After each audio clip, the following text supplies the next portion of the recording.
खालापूर तालुक्यातील ग्रामपंचायत जांभिवली 36 मधील औद्योगिक वसाहतीमध्ये रेणू युसेस नावाची कंपनी मागील काही दिवसांपासून सुरू झाली आहे। या कंपनीच्या अंतर्गत चालणारे सर्व व्यवहार स्थानिक लोकांना मिळावेत या मुख्य मागणीचा आग्रह धरून या ग्रामपंचायतीचे सरपंच प्रमोद चिकरे यांनी कंपनी प्रशासनाला धारेवर धरलं होतं। सरपंचांचा उद्देश ग्राम विकासाला धरून असल्यामुळे कंपनीने सरपंच प्रमोद चिकरे यांचं म्हणणं ऐकून 70% कामं ही स्थानिक ठेकेदारांच्या माध्यमातून चालतील अशी तडजोडीची भूमिका कंपनी प्रशासनानं घेतलेली दिसतेय। सरपंच प्रमोद चिकरे हे जरी शिवसेना शिंदे गटाचे असले तरी आपणास आपल्या परिसरातील कोणत्याही कंपनी तसंच उद्योगधंद्यांमध्ये राजकीय भांडवल न करता स्थानिकांना न्याय देण्याची भूमिका घेतल्याचं स्पष्ट दिसतंय। असं असताना सुद्धा विरोधकांनी उगाचच कंपनीला वेठीस धरून कंपनी गेट समोर आम्हाला काम मिळत नाही म्हणून येत्या 3 जून रोजी उपोषणाची हत्यारं उपसलेली आहेत। मात्र हा सर्व प्रकार चुकीचा असून विरोधकांनाही सोबत घेऊन कंपनीमध्ये मिळालेल्या 70% कामांमध्ये स्थानिक लोकांना न्याय देण्याचं काम आपण केलं असताना सुद्धा आज रोजी बोटावर मोजण्या इतके विरोधक या गोष्टीचा खोटेपणानं वहापोह करत असून त्यांनी जर आलेला उद्योग बंद पाडण्याचं षडयंत्र रचलं असेल तर आम्ही सर्वपक्षीय ग्रामस्थ या आंदोलनाच्या विरोधात आंदोलन करणार असल्याचं मत सरपंच प्रमोद चिकरे यांनी आज घेतलेल्या पत्रकार परिषदेमध्ये व्यक्त केलंय। ग्रुप ग्रामपंचायत जांभिवली 36 अंतर्गत असलेल्या औद्योगिक वसाहतीमध्ये रेणू युसेस नावाची एक कंपनी नुकतीच सुरू झालेली आहे। या कंपनीमध्ये रोजगार मिळावा म्हणून सरपंच प्रमोद चिकरे हे गेले 6 महिन्यांपासून प्रयत्न करत असल्याचं बोललं जात आहे। पोलखोल म्हणून एक न्यूज दिली होती, त्याच्यात गावामध्ये काम दिलेलं आहे, कुणाला काम दिलेलं आहे ते आज इथे सांगायचं होतं।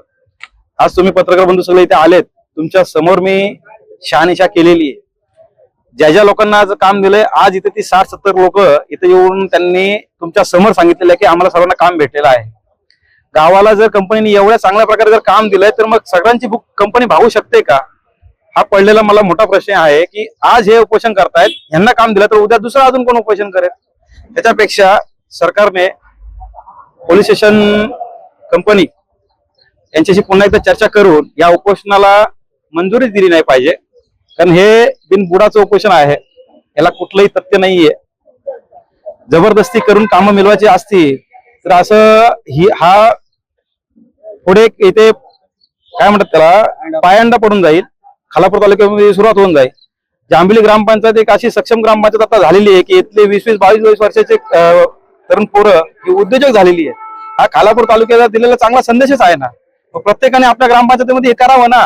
तुम्ही अशा लोकांना सपोर्ट करण्यापेक्षा तुमच्या ग्रामपंचायतीमध्ये 20-20, 22 वर्षाच्या लोकांना कामं द्या, तेव्हा तुमच्या लक्षात येईल ती तळमळ काय असते। आपल्या खिशातलं काढून द्यायला एवढं मोठं काळीज लागतं, ते काळीज आमच्या दोघांचं होतं म्हणून आम्ही एवढी कामं वाटलीत, तर ती कामं आम्ही आमच्या खिशात ठेवली असती।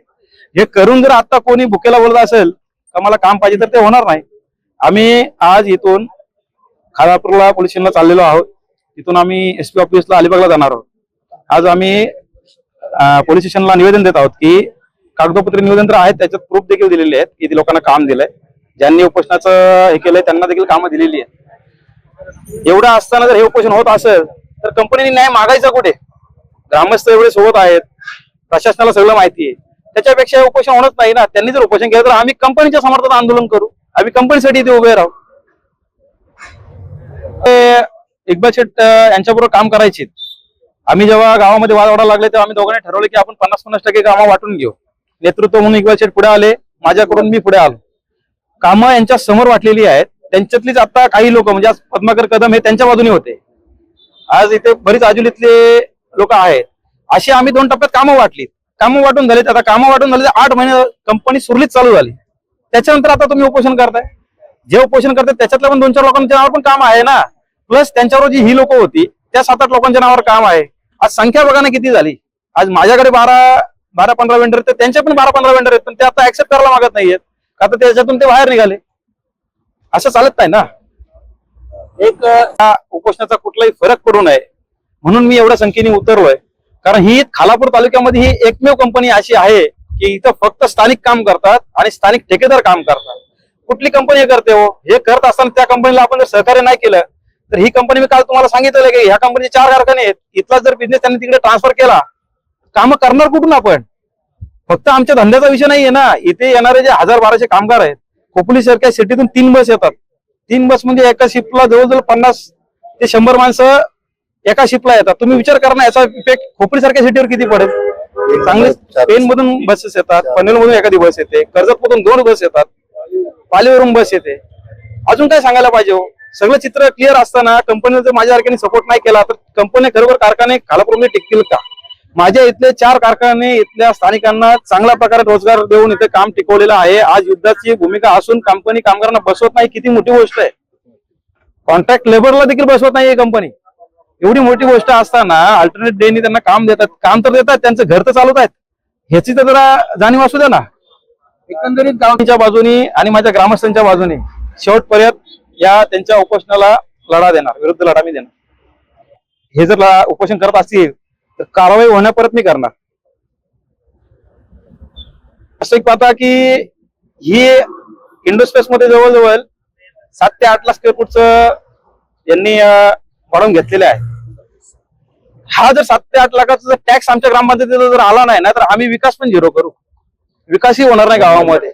इंडोस्पेस आम्हाला टॅक्स देते आणि रिन्युसेसने आम्हाला रोजगार दिलाय, खालापूरला रोजगार दिलाय, कर्जतला रोजगार दिलाय, पेनला रोजगार दिलाय आणि गाववाल्यांना परत धंदे दिलेत. याच्या पलीकडे ह्या अशा कंपनीला जर असे लोक विरोधात गेले आणि कंपनी जर चालू नाही राहिली तर आम्ही करणार काय. म्हणून माझा यांना 100% विरोध राहणार. हा माझा विरोध कायमचा राहणार. आव्हान करतं माझं आहेच ना, त्यांनी त्यांचं उपोषण करावं, आम्ही आमचं आंदोलन सुरू करू.